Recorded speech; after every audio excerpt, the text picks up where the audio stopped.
I stepped on it and it exploded," he recalled. "It threw me up and down again and then I tried to look for my leg and found that there was no foot."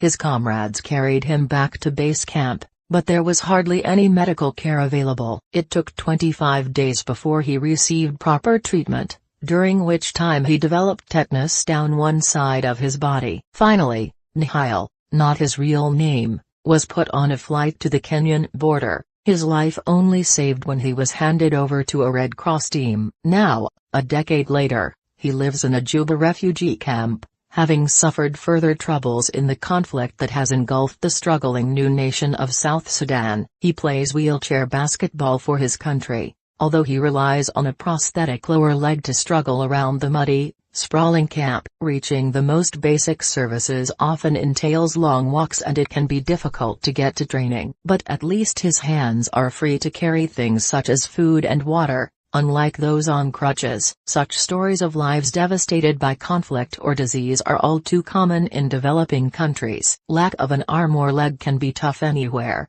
but for people in poorer parts of the world it is especially challenging. Some are victims of conflict, while others may have been born with congenital conditions. Many more are injured on roads, with the casualty toll soaring in poorer nations. In Kenya, half the patients on surgical wards have road injuries. The World Health Organization estimates there are about 30 million people like Nihal who require prosthetic limbs, braces or other mobility devices, yet less than 20% have them. Prosthetics can involve a lot of work and expertise to produce and fit, and the WHO says there is currently a shortage of 40,000 trained prosthetists in poorer countries. There is also the time and financial cost to patients, who may have to travel long distances for treatment that can take 5 days to assess their need, produce a prosthesis and fit it to the residual limb. The result is that braces and artificial limbs are among the most desperately needed medical devices. However, technology may be hurtling to the rescue in the shape of 3D printing. Slowly but surely,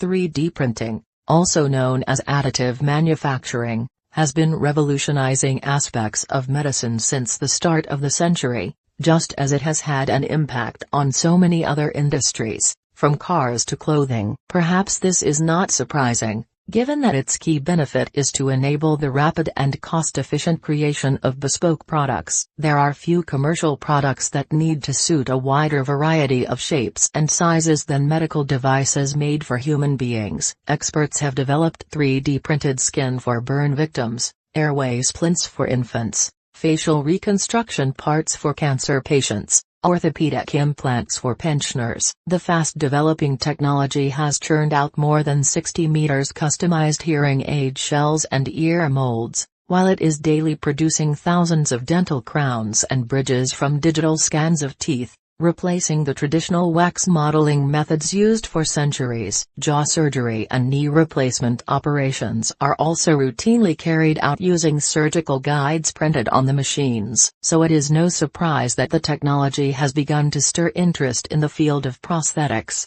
even if sometimes by accident. Ivan Owen is an American artist who likes to make weird, nerdy gadgets for use in puppetry and budget horror movies. In 2011, he created a simple metal mechanical hand for a steampunk convention, the spiky fingers operated by loops pulled through his own. He posted a video that was seen by a carpenter in South Africa who had just lost 4 fingers in a circular saw accident. They began discussing plans for a prototype prosthetic hand, and that came to the attention of the mother of a 5-year-old boy, called Liam, who had been born without fingers on his right hand. She wanted a tiny version of their hand, but Owen realized the child would rapidly grow out of anything they made, so he looked at the idea of using 3D printing.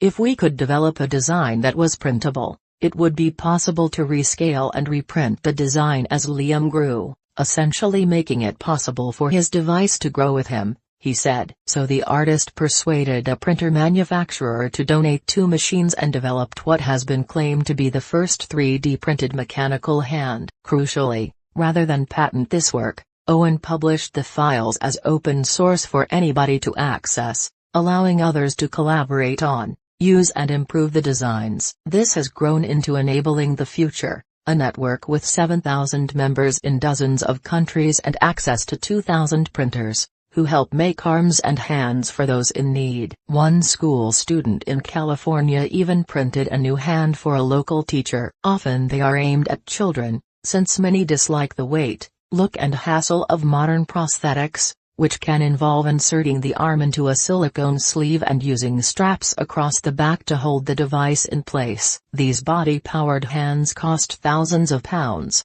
yet must be replaced every couple of years as a child grows. The 3D printed versions cost about $40, come in any color and look like a cheery toy, so are often more appealing despite being less sophisticated. Jorge Zuniga, a research scientist in the Biomechanics Research Department at the University of Nebraska in Omaha, heard about this project on his car radio. He was only half listening, but on arriving home he started playing baseball with his 4-year-old son and observed how important the grabbing of an object was to his child's development. He spent the next month carefully building a prosthetic model that mimicked the human hand, only for his work to be dismissed instantly by his son.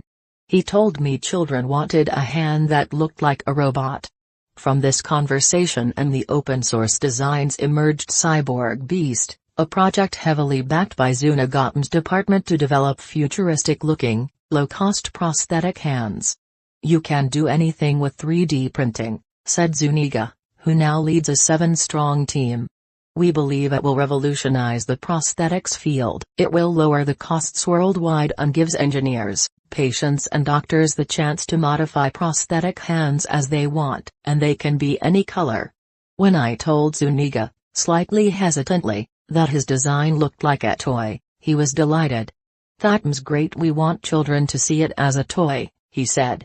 "This is a transitional device. Many children do not like prosthetics, however good they are these days, because they might have a hook for a hand and they need help to put the harness on, which children dislike. So this is to bridge the gap, helping them get used to the idea as they grow up. We have even had a child missing a shoulder, so we developed a device that weighs the same as the missing arm. This meant he not only got a new arm that helped daily life, but it also improved his posture and balance, therefore was much better for his spine. This sort of thing can be done much easier with 3D technology. It is remarkable that people who do not even own a printer can obtain a functional child's hand for the price of a theater ticket within 24 hours. Zuniga says at least 500 cyborg beasts are in use worldwide and the design has been downloaded more than 48,000 times. He has taken it to his native Chile, where he runs a pediatric orthopedic 3D printing laboratory, and has had recent requests for the plans from Nigeria. "My concern at this stage is that some of the materials can melt in higher temperatures. It is not working well there yet, but this sort of prosthetic has huge potential to be used with better materials in the developing world. We are still in the infancy stage at this moment."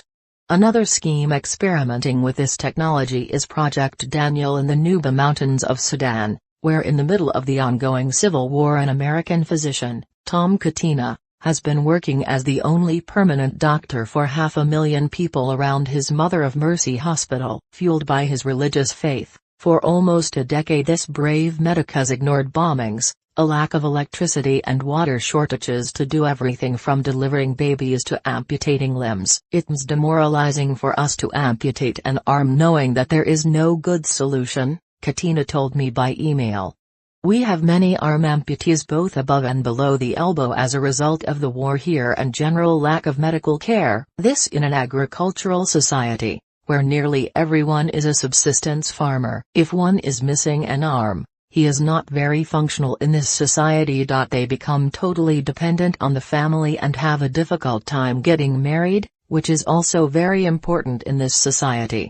The idea of using 3D printing to help arose when Mick Ebling, an American film producer and philanthropist, learned about the Mother of Mercy Hospital at the same time as he was hearing about the emerging work on low-cost prosthetic hands. Searching for information on Katina, Ebling read about one of his patients, Daniel Omar, a 12-year-old boy who had wrapped his arms around a tree to protect himself during an aerial attack. His face and body were protected when a bomb exploded nearby, but both the boy's arms were blown off. Ebling traveled out to the Nuba Mountains with 3D printers.